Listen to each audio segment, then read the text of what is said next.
After applying unsuccessfully for 5 years, I finally got into the London Marathon. But how am I going to train for it? In this video, I'll cover how I'm training, juggling a 9-to-5 job, the frequency of my training, the strength training I'm doing alongside the running, the fuel you need to run, and the best trainers and things to wear while I'm running. I've been running for 5 years now and taking part in various races, including 3 marathons and 1 ultramarathon, whilst working as a software developer in London. Now in the summer, I love to wear a sports bra with some compression shorts and call it a day.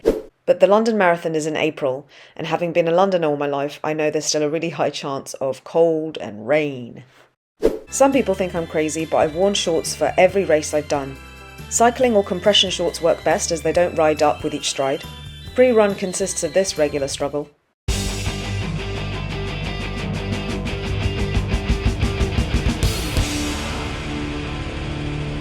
Can any female runners relate to this?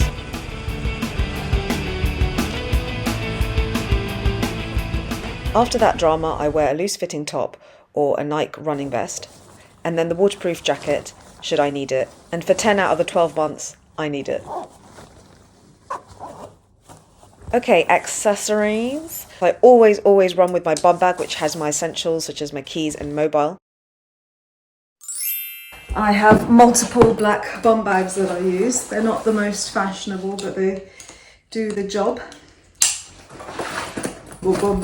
Even though the weather in London is rubbish, the sun can often come out and cause a glare, so I do wear my Oakleys when I'm running. And I always run in the day because it's far too dangerous to run alone at night in London, unfortunately.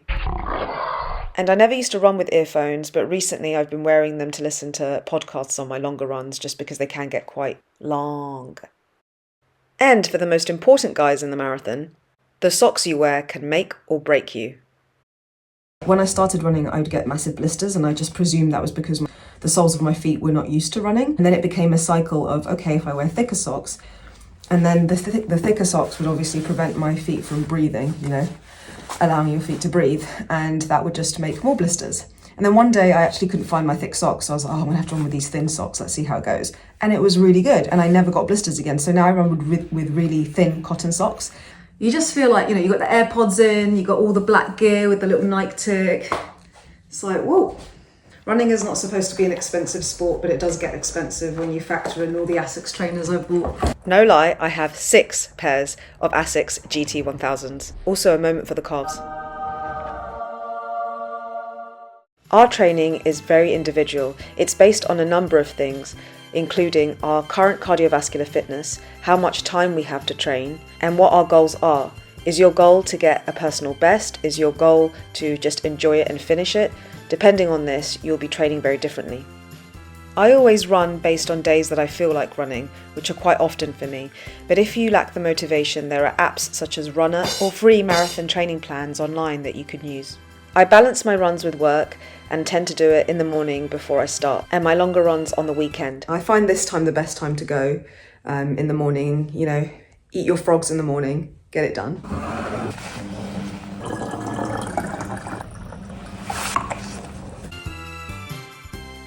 In terms of diet, I've always had a very big appetite and eat around 3,000 to 3,300 calories of food a day. Therefore, I'm not changing anything in my diet while I'm prepping for the London Marathon. However, if I do go for a long run, I have a massive meal the night before, such as this.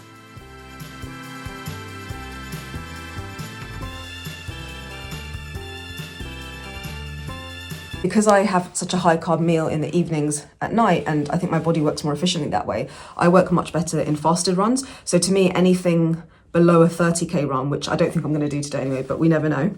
I don't really need any food or any snacks. What a feast I have here. Eating such a large quantity of food in a short space of time may not work for everybody, so a lot of people like to have breakfast or have some snacks before their morning run. But because of the high carbohydrate meal I have eaten the night before, I tend to begin the run fasted. If you don't eat as much the night before and you need fuel in the morning, porridge is an excellent slow-releasing carbohydrate meal. And voila, lunch is served for just me. For the long run itself, I take some snacks in my bum I put bag. the sweets in here, and then I have salted peanuts. I personally don't like gels, so I'll eat this and a couple of bananas during my run and then a massive meal when I finish. Running can put a lot of strain on joints and tendons if not supplemented with the adequate strength training and mobility. I make sure I roll out my calves, even though it does hurt.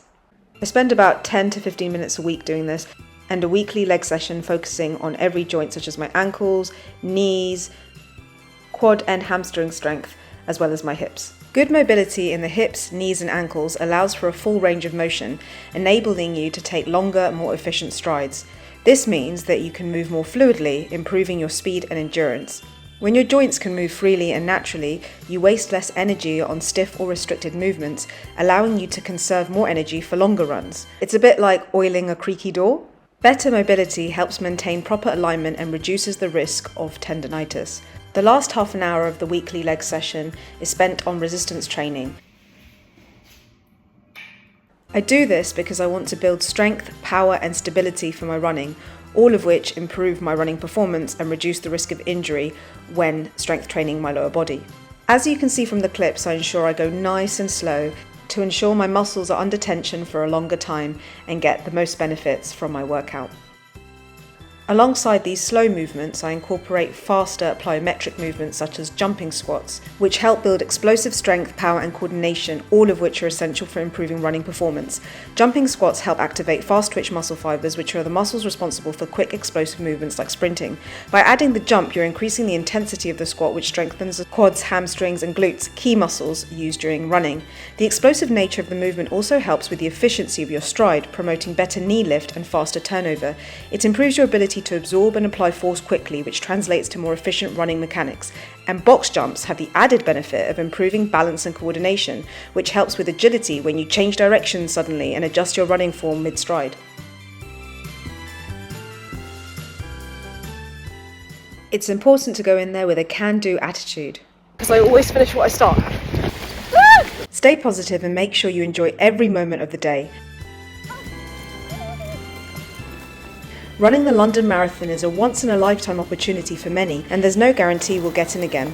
With 2025 marking the highest number of applicants the marathon has ever seen, I feel incredibly grateful to have secured a spot. 26.2 kilometers. Oh no, 26.2 miles, excuse me. That is 42 kilometers. That's more like it. If you're running it with me, embrace this amazing bucket list experience. And if you're not, I hope this video sparks your curiosity to one day take on the challenge. Remember, we can do hard things. If you've got this far, please give the video a little like and subscribe if you haven't already. And if you enjoyed this video, you might want to check out my next one, where I ended up running a marathon completely by accident. Yep, you heard it right, by accident. Click here and find out why.